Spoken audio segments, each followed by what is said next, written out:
Hello everyone, welcome to my page Ankita's makeup touch. আমি অঙ্কিতা চলে এসেছি আজকে একটা নতুন ব্লগ ভিডিও নিয়ে। এটা 30শে নভেম্বরের ব্লগ। তো এই দিন ছিল আমার একটা পার্টি লুক। আমারই কলেজ ফ্রেন্ড সায়ন্তী, ওরই দিদির বিয়েতে ওকে একটা সুন্দর মেকওভার দিতেই সেদিনকে যাচ্ছিলাম। তো প্রায় আমরা চলেই এসেছি, আর এখানে সায়ন্তী আমাকে নিতে বাড়ির নিচে চলে এসেছিলো। তো এখানে আমরা একটু হাসাহাসি করছিলাম যে কি করেছো সারাদিন, হ্যান ত্যান এইসব নিয়ে। তো তারপর চলো ভেতরে যাওয়া যাক। তো এখানে দেখো গেটটা খুব সুন্দর করে সাজানো ছিল।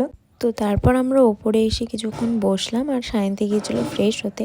তো আমি যেখানেই যাই না কেন এই মানুষটি আমার সাথে সবসময়ই থাকে।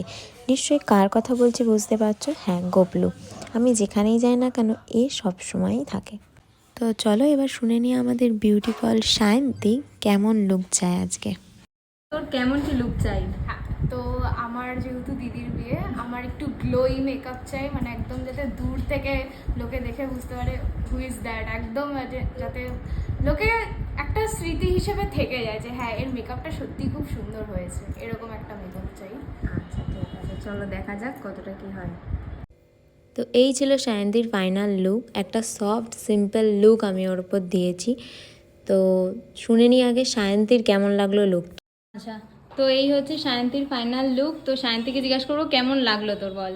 খুবই খুবই ভালো লেগেছে, মানে এত যত্ন সহকারে, মানে each and every detail maintain করে যে সাজানো, মানে খুবই একটা, মানে এত সুন্দর পারফেকশন নিয়ে সাজিয়েছে অঙ্কিতা, কি আর বলবো। এমনিতেও আমার খুব ভালো বন্ধুই, মানে আর সঙ্গে খুবই ট্যালেন্টেড। Thank you. তোমরাও অবশ্যই জানিও যে তোমাদের এই লুকটা কেমন লাগলো, আর আমার এই ব্লগ ভিডিওগুলো তোমাদের কেমন লাগছে সেটাও জানিও। তো চলো আজকের মতন টাটা, আবার একটা নতুন ব্লগ ভিডিও নিয়ে দেখা হবে, আর একটা নতুন লুক নিয়ে দেখা হবে।